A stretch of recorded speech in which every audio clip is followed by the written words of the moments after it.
Las leyes de Avogadro, parte 2. Tercera ley. La tercera ley de Avogadro constituye la definición del número de Avogadro y, esencialmente, representa la conjunción de la primera y la segunda ley. Entre todas las leyes, la tercera reviste una importancia fundamental, ya que posibilita la transición del universo molar al universo molecular. Los químicos han acuñado la expresión universo molar para describir el mundo que percibimos con nuestros sentidos, donde la materia aparenta ser continua, sólida y sin vacíos. En contraste, el universo molecular es más peculiar, conformado por partículas que vibran en el vacío generando campos. En este universo, las partículas están sujetas tanto a las leyes de Newton como a las leyes cuánticas. Un ejemplo de esta dualidad es que, aunque podemos modelar el movimiento promedio de las partículas de un gas como si fueran balas de cañón newtonianas, a las cuales se les calcula su velocidad promedio, las moléculas y átomos también pueden experimentar fenómenos cuánticos como el efecto túnel cuántico. El efecto túnel cuántico es un fenómeno que puede experimentar cualquier partícula cuántica, como electrones, átomos y moléculas.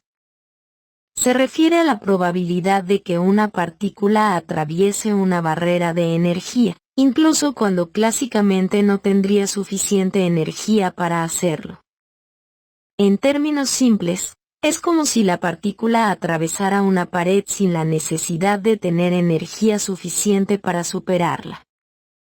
Este fenómeno es fundamental en la mecánica cuántica y se manifiesta en diversas áreas, desde la conductividad eléctrica en semiconductores hasta reacciones químicas en moléculas, donde las partículas pueden superar barreras de energía potencial mediante el efecto túnel cuántico. La tercera ley está inherentemente relacionada con las dos anteriores, por lo que observaremos cómo se interconectan, aunque en esencia, su comprensión es fácil de memorizar. Miremos la demostración. Obtener la definición del número de Avogadro a partir de la hipótesis de Avogadro y la ley de Avogadro. Indique una variante de la anterior que permita hacer cálculos con la masa.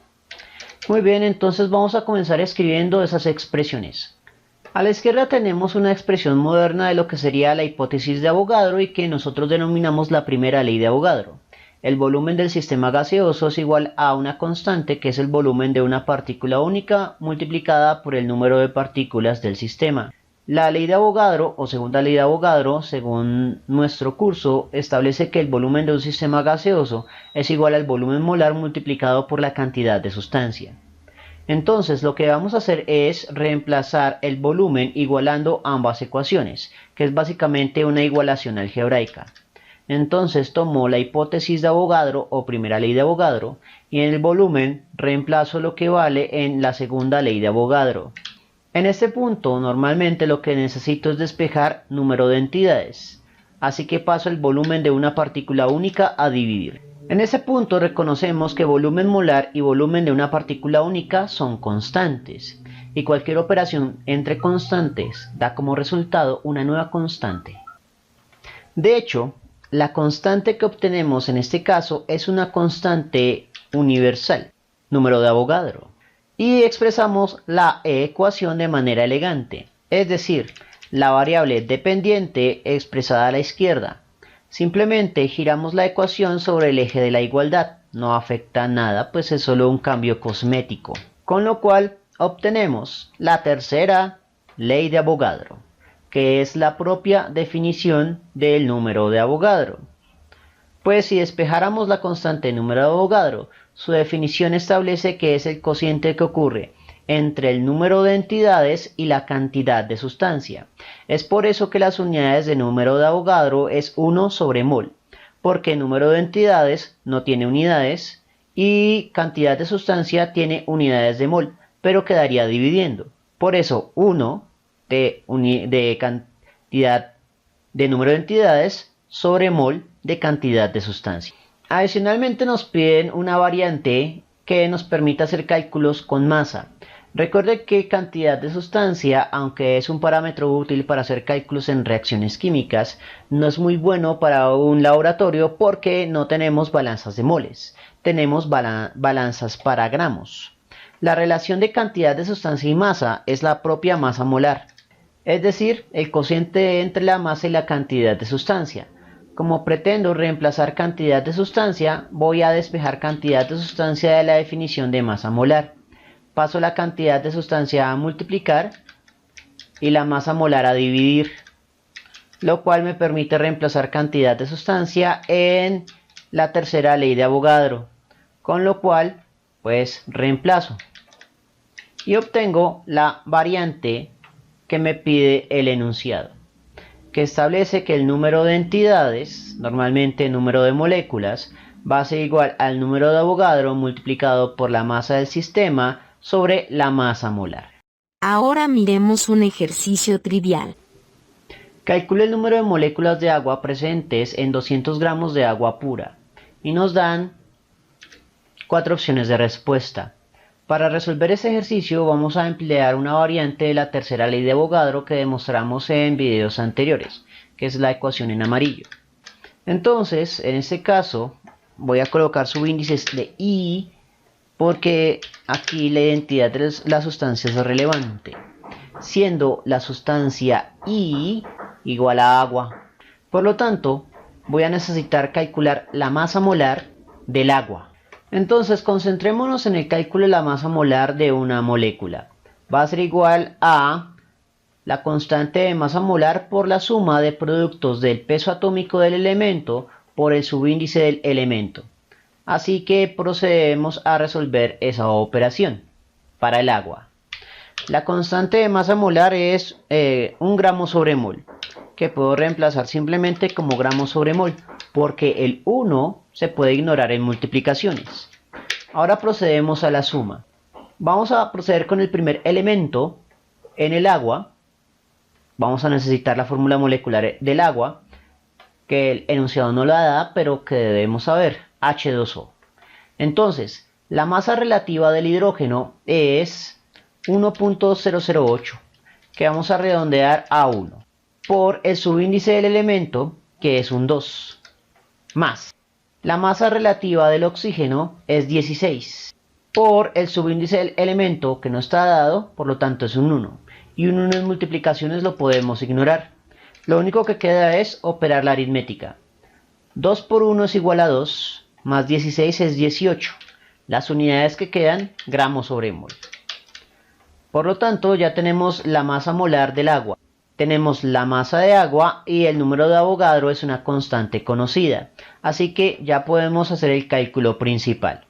Entonces, el número de Avogadro es 6.022 por 10 elevado a la 23 en unidades de 1 sobre mol, por la masa del sistema 200 gramos, sobre la masa molar 18 gramos sobre mol. Procedemos, antes de hacer cualquier procedimiento aritmético, a hacer el análisis dimensional. Entonces, mol que divide a una división. Gramo que multiplica y gramo que divide se cancela. Por lo tanto, quedan sin unidades. Es un sistema adimensional, lo cual tiene sentido, porque según el Sistema Internacional de Unidades, el número de entidades como número de moléculas no debe expresarse con unidades. Establecido esto, ahora sí vamos a hacer la aritmética. Entonces voy a hacer redondeos para poder hacer este cálculo. El 6.022 lo voy a redondear a 6 por 10 a la 23. Luego iría el 200 sobre 18. Entonces, la mitad de 200 es 100 y la mitad de 18 es 9. Tercera de 6 es 2. Tercera de 9 es 3. Para que la división quede sencilla, voy a hacer lo siguiente. Voy a sacrificar un 0 de este 100 para convertir 23 a 24. 2 por 10 es igual a 20, que lo voy a dividir entre 3 y el resultado va a quedar multiplicado por 10 a la 24. Entonces, 20 cabe en 3 6 veces. Y con eso ya deberíamos tener que la más probable es la opción, pero miremos el resto del cálculo. 6 por 3, 18, a 20 baja un 2. 2 no cabe en 3, así que coloco un punto, coma decimal. Y pues seguiríamos periódico porque vuelve a ser un 20 y aquí sería un 6. 6 es mayor que 5, por lo tanto podemos redondear hacia arriba y el resultado sería en efecto aproximadamente 7 por 10 a la 24. Y esa sería la respuesta aproximada. La respuesta precisa la obtenemos por calculadora. 6.022 por 10 elevado a la 23, muevo a la derecha, por 200 sobre 18. El resultado es 6.69, o sea 6.7 por 10 elevado a la 24. Lo cual no dista mucho del resultado que obtuvimos por aproximaciones, que es 6.6 a 6.7 es un error aceptable. Movimiento browniano. El movimiento browniano se refiere al movimiento aleatorio y caótico observado en partículas microscópicas suspendidas en un fluido, como el constante y vibrante desplazamiento de partículas de polvo en un líquido. Este fenómeno fue intuitivamente descrito por el filósofo poeta romano Lucrecio en el siglo I a.C., quien, al observar el movimiento de partículas de polvo iluminadas por la luz solar, interpretó la danza caótica como una indicación de la existencia de átomos en constante movimiento. Aunque Jan Ingenhousz y Robert Brown, en 1785 y 1827 respectivamente, observaron irregularidades en el movimiento de partículas, fue Brown quien, al estudiar granos de polen bajo un microscopio, notó el movimiento caótico característico, sin poder explicar su origen. Einstein proporcionó una descripción analítica sólida del movimiento browniano en 1905. Basándose en la observación de Brown, Einstein desarrolló una teoría que relacionaba el movimiento errático de partículas con la agitación molecular inherente en los fluidos. Al introducir conceptos estadísticos y probabilísticos, Einstein derivó ecuaciones que describían cuantitativamente el comportamiento de las partículas en movimiento browniano, confirmando indirectamente la existencia de átomos y moléculas. Su teoría fue posteriormente respaldada experimentalmente por Jean-Baptiste Perrin en 1908, consolidando el concepto del movimiento browniano en la comprensión científica de la materia. Jean Perrin desempeñó un papel fundamental en la demostración de la existencia del átomo a principios del siglo XX, centrándose en sus investigaciones sobre el movimiento browniano. Perrin empleó la técnica del ultramicroscopio, un instrumento innovador desarrollado por Richard Segmendy y Henry Siedentopf, para observar partículas coloidales individuales en suspensión. Al rastrear la trayectoria de estas partículas mediante un diagrama detallado, Perrin presentó una evidencia visual convincente del movimiento browniano, que, según él, solo podía entenderse y ser una prueba experimental de la existencia de átomos si se observaba de la manera correcta. Su trabajo pionero y las representaciones visuales resultantes, incluyendo la famosa traza de partículas sobre papel cuadriculado, contribuyeron significativamente a consolidar la aceptación de la realidad atómica en la comunidad científica, culminando en el reconocimiento de Jean Perrin con el Premio Nobel de Física en 1926 por haber puesto fin a la larga controversia sobre la existencia real de las moléculas. Además, Perrin no se limitó a demostrar el movimiento browniano como evidencia de la existencia del átomo, sino que también enfatizó la importancia de la visualización en sus argumentos científicos.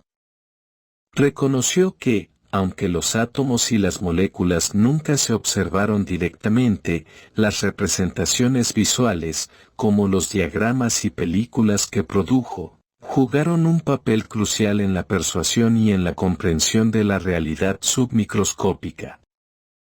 Su enfoque en la visualidad y las estrategias para hacer que el mundo submicroscópico fuera accesible a los sentidos contribuyó significativamente a la consolidación de la noción de realidad molecular en la transición del siglo XIX al XX, marcando un hito en la historia de la física y la aceptación generalizada de la existencia de átomos. El número de Avogadro o de Perrin. El término número de Avogadro fue acuñado antes de la aparición del concepto de cantidad de sustancia. La primera formulación de este número en su forma más primitiva se remonta a una serie de artículos de Jan Perrin entre 1908 y 1911. Por otro lado, el concepto de cantidad de sustancia se estableció alrededor de 1961. Esto revela que, aunque ambos elementos estén presentes en una misma ecuación simple, su relación no resultó inmediatamente evidente. Hacia 2019, el número de Avogadro fue fijado arbitrariamente como una constante fundamental del universo, crucial para definir otras importantes constantes como la constante de los gases ideales. Su valor es de 6.022, 140, 76, por 10 a la 23 mol, a la menos una final superíndice. Perrin tenía la opción y, desde mi punto de vista, la oportunidad de recibir reconocimiento por la constante, sin embargo, decidió atribuirla a Avogadro. Es crucial tener en cuenta que, para un científico, la reputación es fundamental, incluso más relevante que la ocupación inmediata. La reputación le permite atraer a jóvenes investigadores talentosos a su órbita de influencia, lo que le asegura aún más prestigio, asegurar financiamiento para la investigación y trasladarse entre instituciones educativas con relativa facilidad. Fue debido a este gesto de humildad que, con el tiempo, se originó un error muy extendido, ya que muchas personas creen erróneamente que fue Amadeo Avogadro quien propuso la constante. Recuerda que, según las reglas del Libro de Oro y el Sistema Internacional de Unidades, los números de entidades no poseen unidades. A pesar de ello, existe una tradición entre los químicos de desafiar esta convención, optando por asignar pseudounidades asociadas a la entidad contada, como huevos, átomos o moléculas. Si consideráramos la cuenta de huevos, el número de Avogadro indicaría cuántos huevos caben en una mol de huevos. Dado que la notación científica tiende a ser grande, esto implicaría una cantidad considerable de huevos. Alrededor de 602.000 trillones de huevos serían necesarios para completar una sola mol. Bien, eso fue todo por el momento. Si les gustó esta presentación, no olviden suscribirse, darle me gusta y, especialmente, compartirlo. Eso mantiene vivo a este canal y nos vemos en una próxima oportunidad.